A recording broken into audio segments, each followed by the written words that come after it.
Welcome to Reinventing Yourself in Changing Times, the summit series on finding clarity, direction, and the next steps in your life journey. I'm your host, Mitta Wise, wellness entrepreneur. Let's get to our speaker today. And our speaker today is Ragini Michaels. Ragini is a premier behavioral change specialist, most beloved for her innovative, centered 24/7, six-step transformational process for expanding conscious awareness. Ragini is dedicated to supporting aspiring women leaders around the globe who want to catapult their commitment to conscious living and conscious leadership to a higher level of impact. She accomplishes this via the power of a new kind of practical wisdom that can neutralize and redirect the power of personal polarization. She's run a successful private practice in NLP and hypnosis for over 4 decades, as well as offering certification in NLP and her original paradox management training, now available online. Ragini is an Amazon.com best-selling author with 5 books and 8 guided meditations. She brings over 4 decades of personal experience exploring meditation, mindfulness, contemplation, presence, the Enneagram, and the art of spiritual inquiry. Her summit topic today is how to stay steady and creative in changing times. Welcome, Ragini. That's an introduction for you. Lots of things there. I know. I'm wondering who did all that. Right. It's Well, nice to be here. Thank you. oh, good. We're very grateful to have you here as well. So tell us about these paths that you were on. Tell us about your story and how you got here. Well, I think I will start with my decision a long time ago to follow this interest I had in expanding conscious awareness, because I figured it was the best option I had for finding out how to be happy. So I've started to follow that path, and it took me into a life that was quite interesting. I do think at one point what happened is that I became very aware that I was not happy. I had a life that really was designed to give anybody whatever they needed to be happy, but I was not. So I realized in retrospect that my life sort of had been a journey of trying to eliminate unhappiness. And what I did is I failed, of course, to eliminate my unhappiness, but I tried very hard by traveling around the world, studying with masters, learning NLP so I could become a trainer of that, learning about the unconscious mind and the brain and neurophysiology and all of these things. And I even wrote a bunch of books. The reality was, it didn't help me. They were all useful, but I still wasn't happy. Everything I tried worked well, and I'm not against any of the wonderful tools that are out there. But for me, what happened is that I then inevitably, my high passed, my joy passed, and I sank down into sadness and unhappiness. And I thought, this just sucks. I don't like this. But one day, what happened for me is I was in India and I was sitting on one of the roads in the back of an ashram that I was visiting and staying in for a while. And I was sitting there contemplating, how could I be so unhappy in this land that was supposedly the home of all spiritual awakening and joy and delight? And I was sitting on this wall and feeling pretty unhappy. And I saw this beggar come by that I'd seen many times. But on this day, I noticed that his eyes were just shining and bright, and he had this smile on his face, despite the fact that he had no teeth, tattered clothes, and he had his hands out begging for food. And I thought to myself in horror, how can he be happy? I mean, how can that be? This was just a horrible situation for me.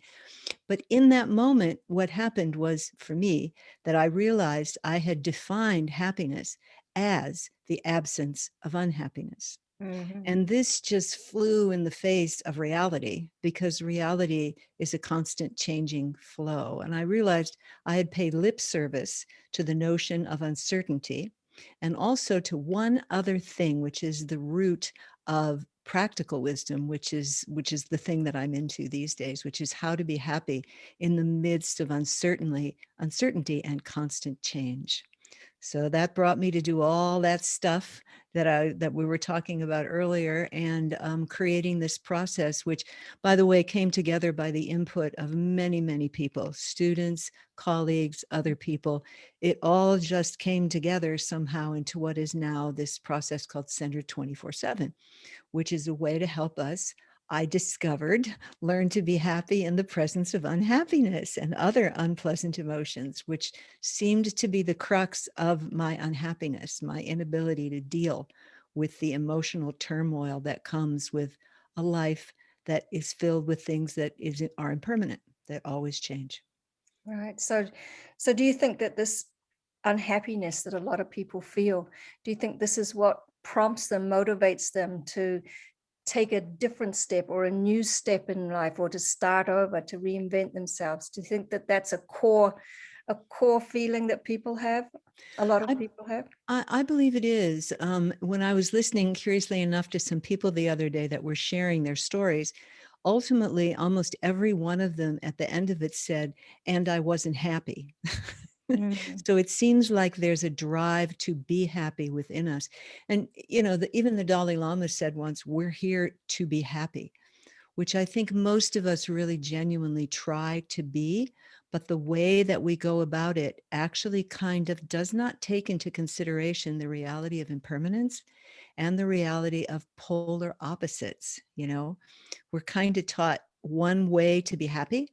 And generally it's something similar to, if you're good, you'll be happy. If you're kind, you'll be liked. And if you work hard, you'll be successful. And I think most of us have found out it's not that simple, right? Right. And primarily because when we go to make our choice of what we're going to do, we have to make a choice. And that's difficult because we have to choose, for example, to be good and not bad, right? To be kind and not cruel, and to work hard and not be lazy. And the thing is that the emotional state we're in at the moment that we have to make the decision truly impacts that decision and makes it hard Mm. Mm. sometimes to make the decision. So my work is really about helping us find equanimity in the presence of that kind of decision making that's so stressful in daily life. It comes up forever and ever, always and again. You know, I want to be accepted. I don't want to be rejected. You know, I want to be clear. I don't want to be confused. I want to be loved. I don't want to be hated. You know, I want to be strong. I don't want to be weak.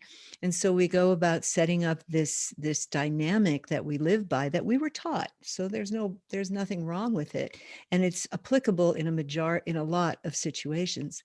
But the dilemmas that we experience in daily life between these polar opposites, am I good? Am I bad? Am I liked? Am I unliked? You know, Right. I want acceptance and clarity, not criticism and confusion. It goes on and on. Right. So I was trying to figure out a way to get rid of the emotional turmoil in the presence of this ever-changing world that we live in, because nothing apparently stays the same for long. So true. So I know you've now centered in on this work, and it's called Centered 24/7. Mhm. Tell us a little bit more about it, and why is it called Centered 24/7? Well, I think that people that I've known who are into conscious living and conscious leadership have a strong desire to be mindful and to be present, to live in the moment and to go with the flow. And in order to do that, the notion of being centered, finding your center and setting up housekeeping in your center is often the goal. And because of the nature of impermanence and this role of moving from back and forth between one state to its opposite, okay, being happy, being sad, successful, failed, you know, because of that, and the desire for us to be one of those and not the other pulls us off center. So then we can't do the thing we want to do, which is keep expanding our conscious awareness. So the challenge was, how do you find a way to keep yourself coming back to the center 24/7? That's much easier, that's much kinder, that is a more relaxed way of dealing with this reality that we live in, because it is a constantly changing world, but there is a pattern in the change, and that's what we overlook most of the time. And that's the polar opposites, the flow of life that everybody talks about. Right. Yeah, it has a pattern in it. And that's what Centered 24/7 is all about. So you do coaching and you do some group programs? You do one-on-one coaching? I do one-on-one coaching. I have a book that also explains the 6-step process, which is what Centered 24/7 is. And I also have an online training, which is a 10-week program where I can hold your hand through all of the steps and show you how it works. Because it's really hard, because it's, once you understand it, it's kind of like an epiphany. It's like poof. You know how to give an example to help explain it, it's like when you see a child, who's crawling on the ground, okay, on all fours, and they're in the process of learning how to stand up, pull themselves up. And we forget to understand that the way that room looks that he's working in, crawling around in, is going to look totally different when he's learned to stand up on his own 2 feet, and he's not relying on his 2 hands and his 2 knees, okay, to crawl around. And that's kind of what happens when you grasp this transformational perspective, okay, that Center 24/7 is about. It's like, oh my God, everything looks different because now you're in a different place. Or another example of what happens for you is like, when you walk into a dark theater and you can't see anything, and it Yes, takes a little totally. bit of time for your eyes to adjust. And once they've adjusted, you start to see, oh, there's rows of seats and there's an aisle, and you can see what the actual territory looks like much better than you could when you first walked in. So the experiences my clients and students share with me is that that's similar to what they experience. It's like an aha. I had one student say to me, "Why didn't somebody tell me this before?" It was so eye-opening for her and for a lot of the students who come in, because suddenly you see there's another way to move that's being driven by practical wisdom, okay, by practically applying your wisdom to practical everyday life, which is where the emotional turmoil gets you all whacked out, so you lose your center, you lose your ability to be mindful, to be present, to stay calm, to be clear, all of those good things that conscious living are asking us to bring forth. All right. Wow. So I know you've done hypnosis and NLP a lot in the past. How did they form your this paradox work that you do today? Okay. Well, here's the thing. Most of us were given answers to questions we hadn't asked yet when we were little. And those answers are coded into the unconscious mind. You're a hypnotherapist, so like I do, the things that were taught as children become the foundation for our worldview, for how we view the world. And in order to be able to change those or to add in an additional option, right, you have to know how to deal with the unconscious mind. So that became something that I was challenged with, we're all challenged with, when we're trying to create a new life, a new beginning in changing times. Chaos, change, impermanence, it's everywhere today, right, because of the pandemic and politics and everything else. So what do? Do you follow your old conditioning, or how do you get a new worldview in there, a new way to look at things? And that's what conscious living is really about, right? It's about looking at things in a different way that gives you more freedom to be happy, centered, and peaceful all the time, no matter what's going on outside or inside. So the understanding the reality of the unconscious mind and how to work with it was informed this work a great deal, because we're human, we have to deal with that. Even though paradoxically, conscious awareness is what it's all about, we have to deal with the unconscious process that's going on too. And then because I was in neuro-linguistic programming, NLP, I realized in my background's in physiological psychology. So I knew that your brain and your emotions and body were connected. So the next step was to, how do you reprogram in your brain, not just in your unconscious mind, but how do you essentially create a new neural coding or a new neural pathway in your brain in order to hold this new worldview in place? And it sounds more highfalutin than it is. It's just you're making peace with impermanence, and you're making peace with the fact that once you know how to go with the flow, which is constant change, life becomes easier. Mm. And working with those two faculties, the unconscious mind and the brain, makes what you're learning available to you faster. Mm. That's great. I love the way you explain it. So I was looking at one of your blog posts on your Mhm. site, and it talks about tying up the past before you start a new beginning. So I know you did sort of mention that a little bit even just now. I think that's probably very helpful for a lot of people. Can you elaborate a little bit more about that and how you help? Well, on that blog post, it was kind of that particular blog post was talking somewhat about um, learning how to create your future differently. Mm. Okay, and that's part of what I mean by tying up your past from this perspective that I'm talking about, is understanding that it was based on something that was actually causing problems, like a strategy that we have, which has been set up to say, if you want to be happy, then go for happiness and be against unhappiness. If you want to be rich, go for wealth and be against poverty, right? And so a lot of what drives us is to get away from what we don't want rather than going towards what we do want. Mm. So being able to take charge of creating your future is really important. But from the centered 24/7 perspective, you want to create your new worldview in your future based on something more solid than the idea that you can get rid of whatever you don't want permanently and get what you do want to stay forevermore, never changing. Well, What about your own work? How do you see your own work in the future? well, I would like to see it being more available to more and more people, because my students and my clients continually tell me how amazing it is for them to have the changes they're having by embracing this new understanding of how to live with impermanence, instead of sort of, because what I did is I paid lip service to it for years. As a spiritual seeker, I paid lip service to impermanence and to polarities. I mean, I said, yin yang, got it. I understand the law of polarities.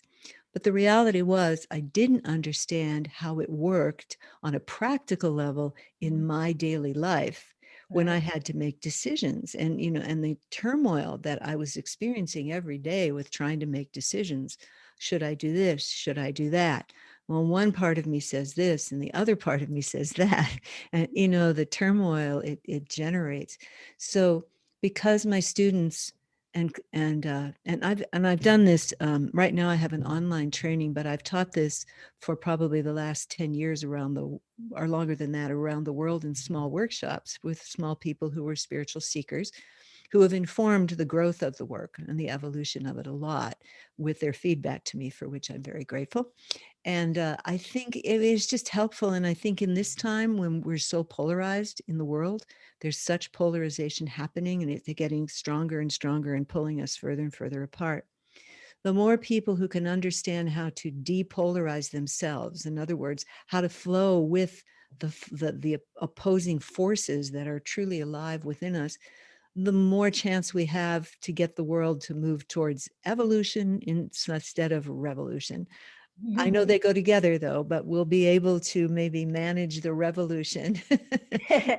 And so it becomes part of evolution instead of Right, devolution, if we can put right. it that way. That's beautifully said. It really is. Thank you. Can you give our viewers any practical or mindset steps that you suggest for someone who's ready to take that next step, who's ready to explore themselves, who's ready to explore the things you've been talking about? Yes. Yeah, I can give you 3 tips to get you started on it. And I'll give you some more at the end of this. I'll give you some place to go to get a little more information. So there's more available. But here's 3 things to contemplate to start if you're ready for this. One is to really contemplate the fact that life is not as it seems. It's not as simple as it seems. And why is it not? Just look for how much impermanence is in your life, how much you want to keep what's good, and how much you want to get rid of what's painful and bad. That will get you to understand that that life has an equation, right? It's both good and bad, both pleasant and unpleasant, right? You feel both high and you feel both low. And we all know this, we know it, but our brain doesn't have a coding for it, and our unconscious mind doesn't get it. It just says, I'm for pleasure and survival, and I'm against anything that threatens it in the very least, which is totally reasonable for physical survival, right? So here's three little tips. First one is life is not as it seems. It's not as simple as it seems, okay? Being good does not necessarily guarantee you're going to be liked. Right, for example, or working hard does not necessarily mean success. Okay. The second tip is you cannot get rid of half of the equation that makes up a life journey. A life journey is composed from both good experiences, bad experience, pleasant experiences, unpleasant experiences, and we all unconsciously know this, but we are relating to it in a way that doesn't help us, because the strategy we use is hang on to the good, do everything to make it last, right? And there's nothing wrong with that, except that when it changes, we get very depressed and we go, oh my God, it's not here anymore, it's lost. What did I do wrong? Why am I so bad? And then we turn on ourselves. And that's why so many people who come to this work are deeply under the burden of beating themselves up and feeling that they're not valuable, good enough, strong enough, wise enough. This is not the case, right? Because we're looking at it the wrong way. So second point, you can't get rid of half of the equation that makes up your specific life journey as well as everyone else's. So the third point is, it's a good point. The third one is good. There's a way to learn how to navigate this circumstance that you haven't been taught, right? And believe me, I thought I had it, because I thought everything's impermanent, polarity, law of polarities, I got it, right? Didn't have it at all in terms of daily life. And that's where so much trouble and turmoil that makes us so stressed out, which causes us to feel bad, to get sick, to create arguments, to not do our work well. 100 things go wrong whenever that's happening. So Centered 24/7 is actually, to use modern terms, a hack on how to be happy, right? Right. Because you learn the code for how to embrace the totality of both good and bad, of both right and wrong. And when you know how to embrace both and allow them both to be in your life, then you can be what Centered 24/7 offers: happy, centered, and peaceful, no matter what comes your way, outside or inside. You will Wow. have the option. Beautiful. Beautifully said again. Thank you. So Mhm. I know you have a free gift. I Would you do. like to tell us about it? I do. It's the next step for those of you that are interested to continuing on and learning a little bit more. You want to go to www.innertugofwar.com.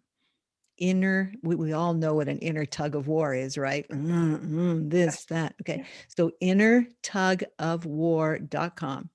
And you will receive an ebook that gives you 149 polar pairs that exist in the 6 major categories of life where these dilemmas occur and where most of the emotional turmoil gets stirred up in daily life. And you also have, I think, in it as well, is the 7 mistakes that everyone makes when they're going to be happy, when they're looking for how to be happy. So what that will do is it gives you an opportunity to sort of become more aware, expand your consciousness a bit about how many polarities there are, so you can begin to look for them in your life and pick out the ones that are causing you the most trouble. How will you know? A lot of emotional turmoil around them. That's how you know. And then the Center 24/7 work is designed to help you essentially move to equanimity so that you can stay centered 24/7, happy, centered, and peaceful no matter what. Viewers, click below for all Ragini's links, including her free gift, your Inner Tug of War ebook. Ragini, it's been so lovely having you. Do you have any final thoughts or last words of wisdom? Well, it's not my wisdom, but it's another great teacher's, Nisargadatta. He has a beautiful quote that I love. It says, "Love tells me I am everything. Wisdom tells me I am nothing. Between these two, my life flows." Wow, that's so beautiful. It is. Thank you so much for giving us your time and energy and your Oh, wisdom thank you today. for having me. I really appreciate the opportunity to share. Thank you. Loved having you. And this was Ragini Michaels, Please make sure that you leave some comments and thoughts and love going for our speakers, and listen to the next interview. That's it for today, and we'll see you soon. This is Mitta Wise signing off.